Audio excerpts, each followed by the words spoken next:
Hello everybody, what's it like being poor? Today we are at a beautiful rooftop in Delhi, New Delhi, Old Delhi actually. What you can see behind me is a beautiful mosque. The Muslim architecture out here is very beautiful. I think that this city has in its Muslim architecture some of its most beautiful architecture and some of the most beautiful places to visit. Some tombs, etc. are extremely beautiful out here. But anyway, Bitcoin is at an all-time high. It's an actual real thing, which no government can print. It's at an all-time high again today. It went up to $122,000. And I mean, it's just gonna go up from here. There is no way it goes down. But then again, the Bitcoin market is extremely volatile, which is a beautiful thing for people like me who, well, put a lot of money into it, because then it goes up and it goes down. You have to, what I really learned about trading is that it's a waste of time. And really, what you should do is pick the winning horse, get on it, and wait for it to do its magic. What you're doing is just waiting for magic and finding where is this magic. So, what is an Indian rupee? What is a Vietnamese dong? What is a US dollar? What is a euro? All of these things are artifacts of our imagination. It's just trust, it's just belief that, well, the US government will protect its dollar with violence, over which it has a total monopoly. And the same goes for every other government, and they all work together. They meet at UN forums and all of these kinds of collaborations. That's how states exist, by creating a huge interconnected system of trust. But once this breaks down, well, the currencies totally lose their value. Now, I've seen a beautiful interview with Michael Saylor where he says, well, every currency just depreciates because every government, when times are good, is extremely overconfident in its ability of applying systemic violence in order to sustain and protect its currency. Now, this is something that you can do, well, at the beginning when you're very confident, but as soon as cracks start to show, well, it all comes down, it all comes breaking down. It's all an interconnected system, it's global, it's everywhere. And how is it going to apply violence against a decentralized force which is mathematically perfect, which is not going to break, which cannot be broken, because you have to go to thousands of individual miners and stop them, and you have to go to a lot of individual users and stop them.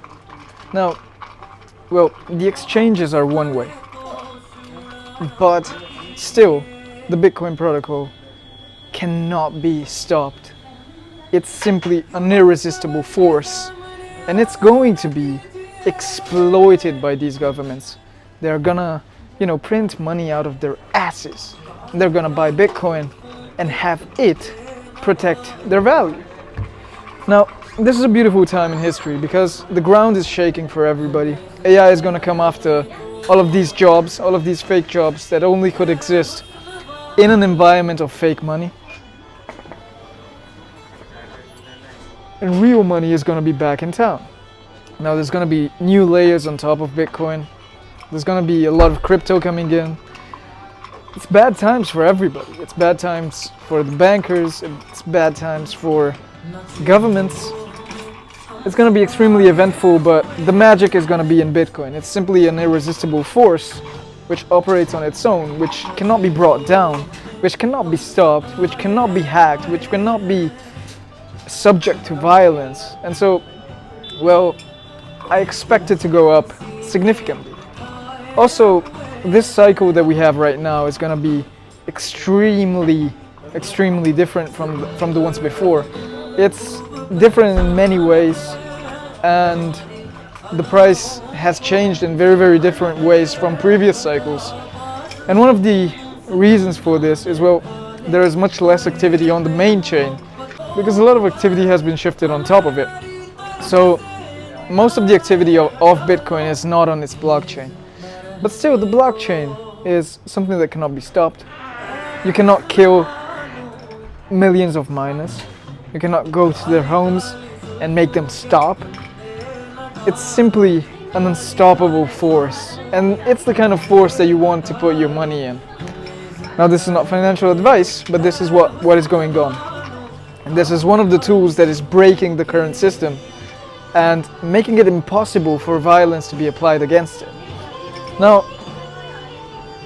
the thing that I'm seeing, and I think that is going to happen, is that, well, right now the governments are at their weakest point.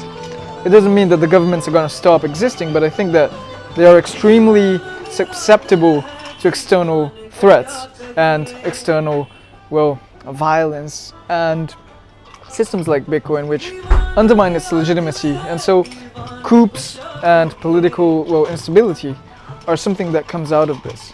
We've seen it with inflation. Money has been printed in so many ways, and so many of it, that confidence has been lost in most currencies.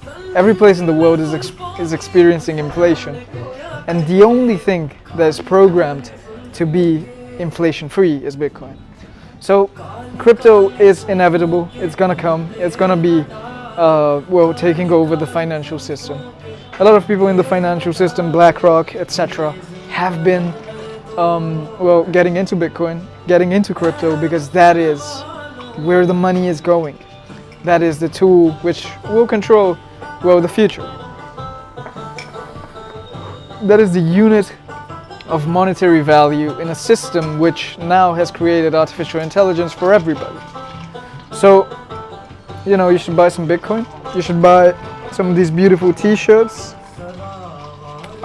We will accept Bitcoin, I guess, soon enough. I'm working on it. And I'll make more videos about how governments are coming to a collapse. I've talked about it in previous videos when I talked about Peter Turchin's secular cycles. We're in the midst of the end of the previous cycle. The world order is changing. There are wars everywhere. There is tension everywhere. Currencies are collapsing everywhere. Politics is imploding on its own head. And what comes out of it is, well, a lot of change at the tippity top. A lot of change in the people that are, you know, governing our countries. But anyway, the advice that you get in school, the advice that society gives you, it's generally a way to brainwash you. It's generally a way to, well, just have you be another cog in this machine that we call society, which is breaking down. So I think that you should absolutely question what is going on. You should question the mainstream narrative. You should question mainstream news. And you should buy some Bitcoin, which is truth in the midst of all of these lies.